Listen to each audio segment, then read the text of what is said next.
بسم الله والصلاة والسلام على رسول الله. السلام عليكم البنات، نتمنى تكونوا كامل ملاح.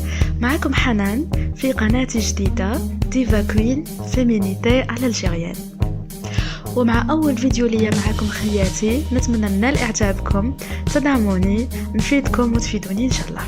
وموضوع الفيديو الأول هذا راح يكون حول تجهيزات اليوم الخطبة اللي راح يجو غدوة إن شاء الله، ونتمنى انه يكون فال خير ليا وليكم يا ربي. تفضلوا معايا نشوفوا كيفاش راح نود على بركة الله. بداية راح نبدا تحضيرات قبل يومين ولا 3 باش ندير لي غاتو، من بعد تشوفوا معايا واش درت. بصح واش حابه نقول لكم البنات، نصيحه كملي كل الاشغال تاعك بيوم من قبل، باش نهار يجو يكون عندك الوقت الكافي باش توجدي روحك بعقلك وبلا تعب وتباني افضل وافضل. تبعي معايا كيفاش راح نوجد. نبدا بلي سيرفيس اللي راح نحطهم. اذا كنتي متاكده من نظافتهم اكيد تعاودي تمسحيهم برك، لكن معليش ديما الاحتياط انا نعاود نغسلهم مليح، شليهم ومن بعد خليهم يقطروا.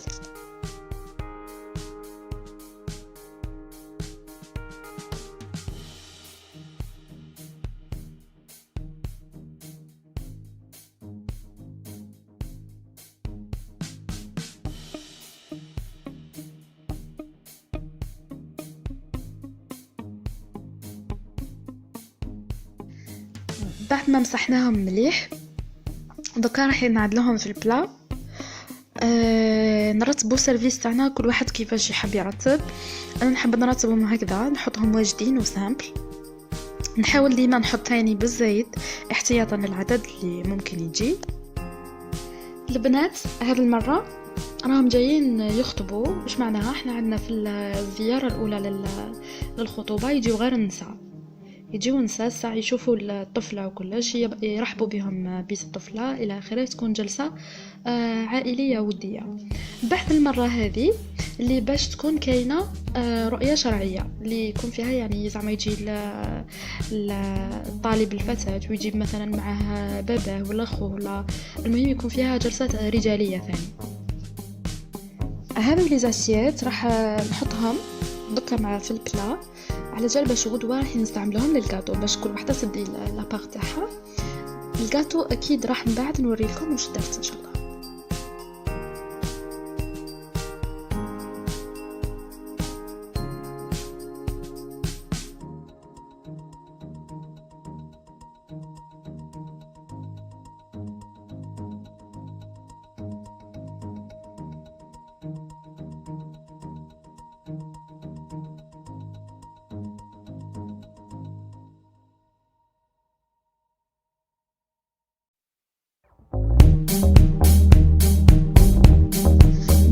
البلا تاع الجو حطيت فيه الكيسان كما راكم شايفين، عندك الطاس اوسي حطيت المغرف، وهذو لي زاسيت راح يكونوا على جال باش ندير فيهم الديسير اللي جا بزاف هايل درتو من قبل وراح نعاودو لهم غدوه لانه رائع.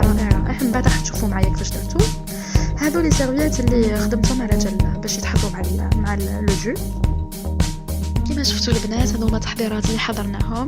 هذه سنيوه تاع الحليب كما راهي واجده، حبيت نزيد فيه لمسه جماليه انثويه. راح نحط فيه الورد المجفف باش يعطي منظر جميل هكذا وكلش. سي ديكور، تقدروا ديروه تقدروا ما ديروش، انا نحب دائما نديرو لانه نحسوا بلي يمد منظر باهي بزاف.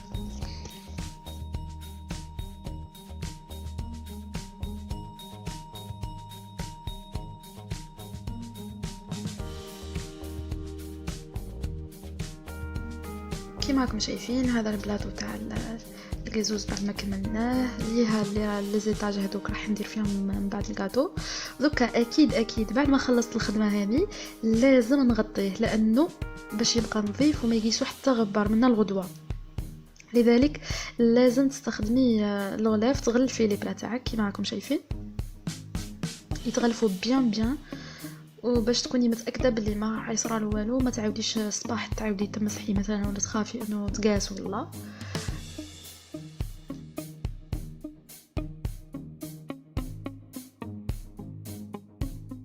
الوغ لي في هذوما تحضيرات اللي درتهم قليله من قبل كملتهم، وغدوه ان شاء الله راح نشوفوا معايا الفيديو القادم واش درت، كيفاش كملت خدمت لو ديسير، وش هو الكاطو اللي حطيته، وكيفاش واش لبست، وكيفاش الماكياج تاعي كان.